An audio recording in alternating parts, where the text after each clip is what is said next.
আজকে সকালেই দেখো চলে এসেছি রান্নাঘরে। আর আমি আমার ব্লগটা এখনই শুরু করছি। তা তোমরা কেমন আছো বন্ধুরা? আশা করি তোমরা সবাই খুব ভালো আছো। তোমাদের সানভিকা সুনিতা লাইফস্টাইল চ্যানেলে স্বাগত জানাই। আর অনেক অনেক ভালোবাসা, আন্তরিকভাবে ভালোবাসা জানাচ্ছি। আর তোমাদের ভালোবাসা ও আশীর্বাদে আমিও আমার পরিবারের সবাই খুব ভালো আছি। দেখো আজকে রান্না করছি ফুলকপি। আর যে বড়িগুলো ভাজা দেখলে ওই বড়িগুলো আমরা বাড়িতেই দিয়েছি, হাতে দেওয়া তৈরি বড়ি। ওই বড়ি দিয়ে ফুলকপি রান্না করব। আজকেও তোমাদের কাছে নিয়ে এসেছি নতুন একটা ব্লগ।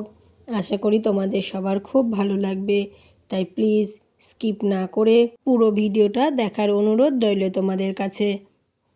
আশা করি তোমাদের ভালো লাগবে। দেখো আমার ফুলকপি আলু বড়ি সবই ভাজা হয়ে গেছে।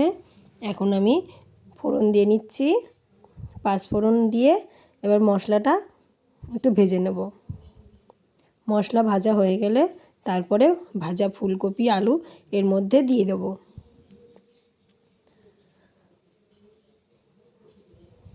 তোমরা যারা আমার চ্যানেলটিকে সাবস্ক্রাইব করেছো তারা প্লিজ আমার চ্যানেলটিকে শেয়ার করে দিও। আর যারা সাবস্ক্রাইব করোনি তাদের কাছে আবারও আমার অনুরোধ, তোমরা প্লিজ আমার চ্যানেলটিকে সাবস্ক্রাইব করো এবং শেয়ার করে দিও।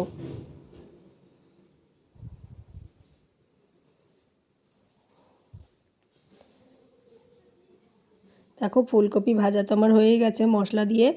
এবার আমি এর মধ্যে জল দিয়ে দিচ্ছি।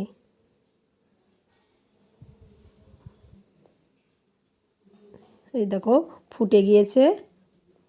ফুলকপি রান্না আমার প্রায় হয়েই গেছে। এবার আমি এটা নামিয়ে নেব। এরপর আমি কি রান্না করব বলো তো?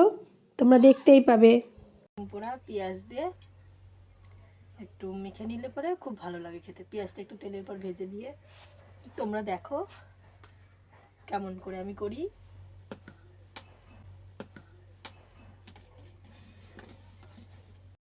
দেখো এই তেলের পর আমি পেঁয়াজ কুচি লঙ্কা সব দিয়ে দিয়েছি।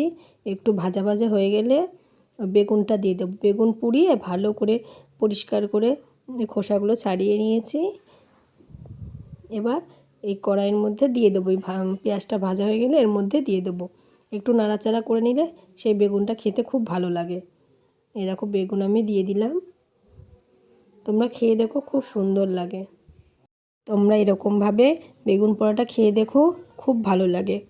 আমরাও আগে এমনি নর্মালভাবে বেগুন পোড়াটা মেখে খেতাম, কিন্তু এখন এইভাবে করে খাই তো বেগুন পোড়াটা খুব ভালো লাগে। বাবা মা যেহেতু পেঁয়াজ খায় না, তো বাবা মার জন্য এমনি বেগুন পোড়া মাখানো হয়। আর আমরা দুজন পেঁয়াজ দিয়ে খাই। এর মধ্যে ধনেপাতা কুচি আরও ভালো লাগে। এই দেখো আমার রান্না হয়ে গেছে। এই দেখো এরপরে আমি চলে এসেছি ছাদে। কেন বলো তো? আর এই চালগুলো নিয়ে কী করব? এই চালগুলো পিঠে তৈরি হবে। চাল দিয়ে পিঠে হবে না, এগুলো সেদ্ধ চাল। চালগুলো আগে ভিজিয়ে নিয়ে তারপরে চালের থেকে ভালো করে জলটা ঝরিয়ে নেওয়া হয়েছে। তারপরে এই চালগুলো রোদ্রে শুকোনো হচ্ছে। চাল শুকনো হয়ে গেছিলো, তারপরে মিক্সারে ভালো করে গুঁড়ো করে এই দেখো আবার সেই চালের গুঁড়োটা রোদ্রে শুকানো হচ্ছে।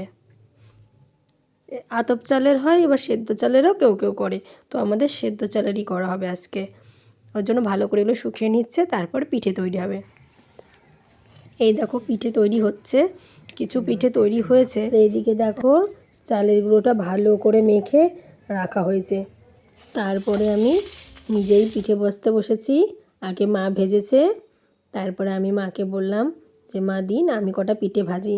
এই দেখো আমি পিঠে ভাজছি। আমিও ভালো পারি না ভাজতে, মা পারে, তো আমি হালকা হালকা একটু একটু পারি, তাই চেষ্টা করছি দেখি ভাজতে পারি কি না। এই দেখো পিঠে ভাজা আমার হয়েছে। তোমরা কমেন্ট করে জানিয়ে তো আমার পিঠে ভাজা হয়েছে কি না, আমি পারি কি না। এই দেখো তোমরাও কি এইভাবে পিঠে ভাজো? তা মা তো বললো যে না না হয়েছে, ভালোই হয়েছে পিঠে ভাজা। তাই আমি চেষ্টা করছিলাম যে দেখি আমি পারি নাকি। তো একবার ভেজেছি, তুলে রেখেছি, তারপর বললাম যে আমি তাহলে আর একটু দিয়ে দেখি পারি নাকি।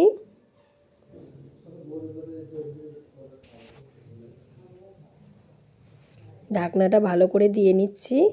এইভাবে ভালো করে দিয়ে নিলে যাতে ভাপটা বাইরে বেরোতে না পারে, তাহলে পিঠেটা ভালো আর কি ভাজা হবে।